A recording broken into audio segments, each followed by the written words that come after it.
वो हमारा स्कूल का दिन था जब मैं एक श्रुति नाम की लड़की को पसंद करता था। उस समय मैं 10th क्लास में था, श्रुति भी 10th क्लास में ही थी। हम दोनों एक दूसरे को पसंद करते थे। उस समय मैंने अपनी दिल की बात उसे बताई और उसने मेरे प्यार को एक्सेप्ट कर लिया। हम दोनों एक ही बस में स्कूल जाया करते थे। बस में अक्सर मैं उसकी बगल वाली सीट पे बैठ जाया करता था और वो पल मानो मेरे जिंदगी के सबसे खूबसूरत पल थे। क्लास में लगभग सभी को हमारे प्यार के बारे में पता था। मेरे दोस्त हमेशा श्रुति का नाम लेकर मुझे चिढ़ाया करते थे। श्रुति और मैं लंच के समय साथ में खाना खाते थे और खाते हुए अपने फ्यूचर की बातें किया करते थे। रात के वक्त हम दोनों एक दूसरे से ढेर सारी बातें करते। हम दोनों अपने अपने सपने एक दूसरे को बताते और न जाने बात करते करते कब हमें नींद आ जाती और हम सो जाते थे। कभी अगर मेरे घर में कोई रिश्तेदार आ जाता तो रात को मैं छत पे जाकर बातें करता। यहाँ तक कि मैं ठंड के मौसम में भी छत पे जाकर श्रुति से बातें करता। हम दोनों ने साथ में न जाने क्या क्या सपने देखे थे।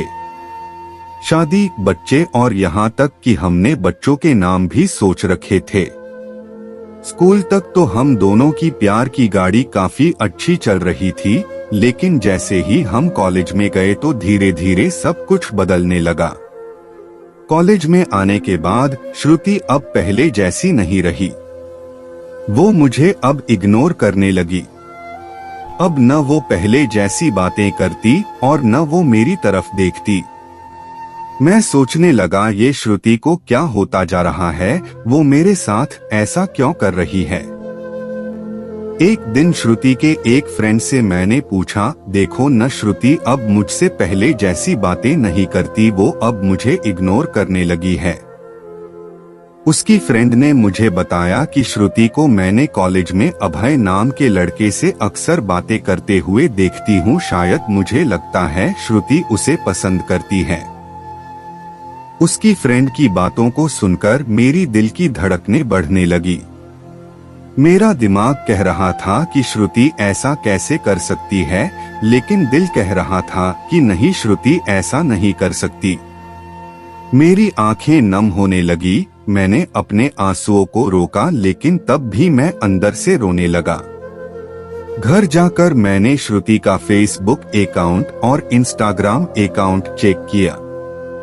मैंने देखा कि श्रुति ने अभय को फॉलो किया हुआ है और उसके फोटो पे लाइक और दिल वाले इमोजी का कमेंट भी था। मैंने तुरंत श्रुति को कॉल किया, लेकिन उसने मेरे कॉल का जवाब नहीं दिया। अगले दिन जब मैं कॉलेज गया तो श्रुति से मैंने पूछा, क्या तुम अभय को पसंद करती हो? श्रुति, ये तुम क्या बोल रहे हो? मैं जो पूछ रहा हूँ उसका जवाब दो। क्या तुम अभय को पसंद करती हो, हाँ या ना? श्रुति, अभय और मैं बस एक अच्छे दोस्त है।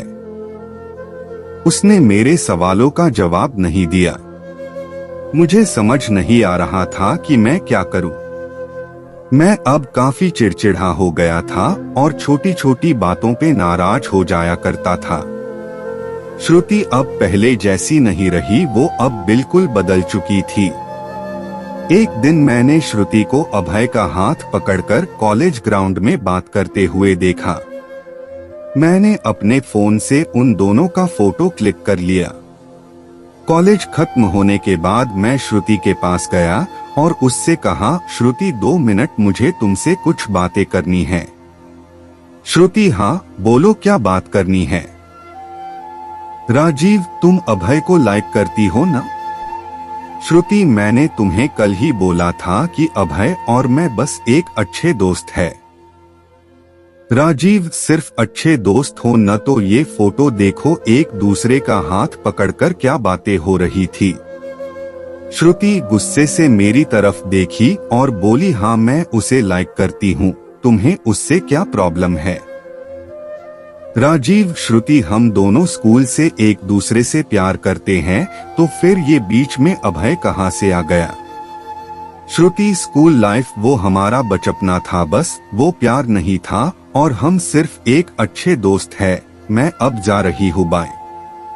हम बस अच्छे दोस्त है, ये बोलकर वो बड़ी आसानी से चली गई। मेरे और मेरे फीलिंग्स के बारे में उसने एक पल भी नहीं सोचा। मैंने तो उससे सच्चा प्यार किया था।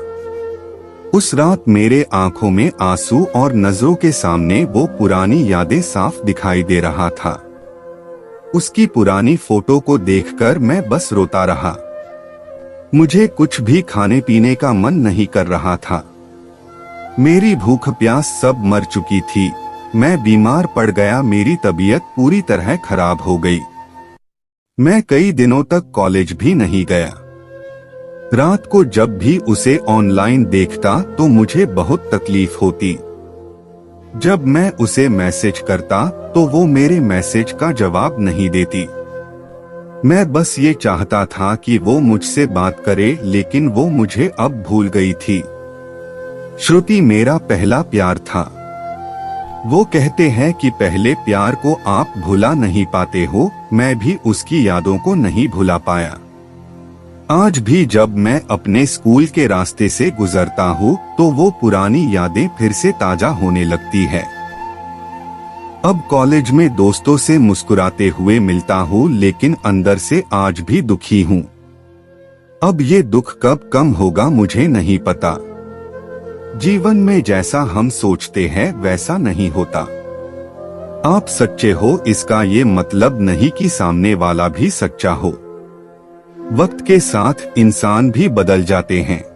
आशा करता हूँ कि यह कहानी पढ़कर आपको अच्छा लगा होगा और आपको भी इससे कुछ ना कुछ सीखने को मिलेगा। आगे भी आपको कई तरह की कहानियाँ लगातार सुनने के लिए इस चैनल को सब्सक्राइब करके घंटी के बटन को दबाकर ऑल पर सेट कर लीजिए, ताकि आने वाली वीडियो का नोटिफिकेशन आपके पास तुरंत पहुंच जाए। इस कहानी को पढ़ने के लिए और अपना कीमती समय देने के लिए दिल से आपका शुक्रिया।